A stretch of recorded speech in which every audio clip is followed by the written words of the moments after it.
ઈસબગુલ ઉદ્યોગ માટે એક અત્યંત મહત્વપૂર્ણ અને રાહતના સમાચાર સામે આવ્યા છે.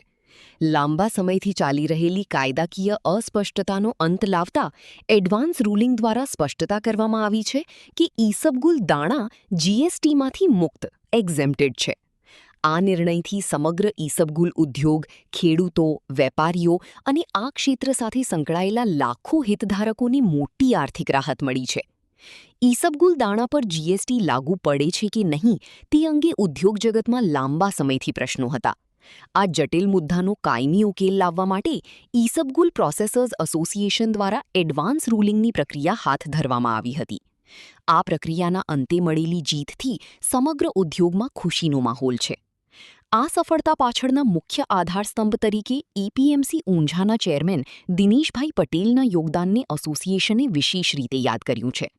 એસોસિએશનના જણાવ્યા અનુસાર દિનેશભાઈ પટેલે આ સમગ્ર પ્રક્રિયામાં વ્યક્તિગત રસ દાખવીને માર્ગદર્શન પૂરું પાડ્યું હતું અને વિવિધ સરકારી સ્તરે સંકલન સાધીને મહત્વની ભૂમિકા ભજવી હતી.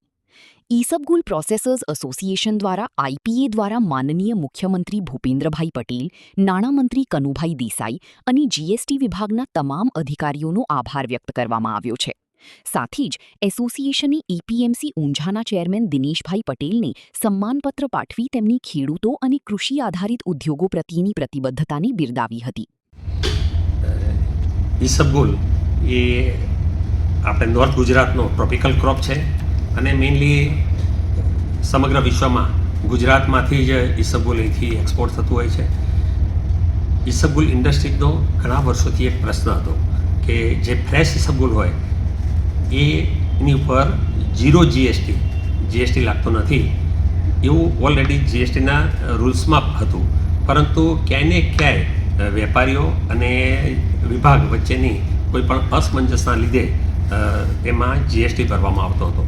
આ બાબતે વેપારીઓની ઘણા સમયથી રજૂઆત હતી અને એ બાબતે વિભાગમાં પણ રજૂઆત કરી. અહીંના વેપારીઓએ પણ એના માટે નાણામંત્રી સુધી પહોંચ્યા હતા અને એમની રજૂઆત કરી હતી. કનુભાઈ પટેલ આપણા જે નાણામંત્રી છે એમણે પણ આ બાબતે ખૂબ જ હકારાત્મક અભિગમ અપનાવી અને આ બાબતે એના નિરાકરણ માટે વિભાગમાં સૂચના પણ કરી હતી અને એ અંતર્ગત એડવાન્સ રૂલિંગમાં વિભાગે આજે સ્પષ્ટ કર્યું છે કે ફ્રેશ ઈસબગુલ ઉપર ઝીરો જીએસટી છે, એમાં કોઈ જીએસટી ભરવાનો નથી થતો. આના લીધે સમગ્ર ઇન્ડસ્ટ્રી જે સિઝન દરમિયાન કાચો માલ ઈસબગુલ જે મોટી રકમનો સ્ટોક કરે છે એની ઉપર એણે જે ભરવાનો થતો જીએસટી 5% એ ભરવો નહીં પડે. એનાથી એમનું ઘણું બધું રોકાણ જે અટવાઈ જતું હતું એ હવે અટકશે નહીં અને એમને પણ ફાયદો થશે. ખેડૂતને પણ જીએસટી ઝીરો થવાથી એને પણ એનો માલ કન્વેયન્સમાં, ટ્રાન્સપોર્ટેશનમાં જે તકલીફ થતી હતી વિભાગ તરફથી એ પણ નહીં થાય.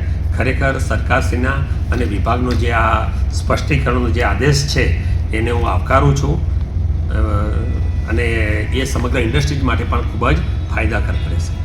ઈસબગુલ એસોસિએશન વતી અશ્વિનભાઈ નાયક.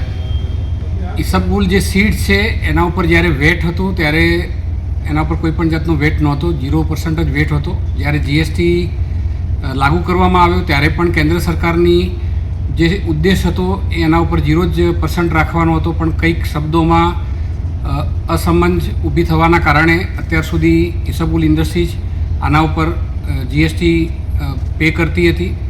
ઈસબગુલમાંથી 95% માલ એક્સપોર્ટ થતો હોય છે, એટલે એક્સપોર્ટરોના પૈસા ખાલી જીએસટીમાં 6 મહિના 12 મહિના સુધી રોકાઈ રહેતા હતા.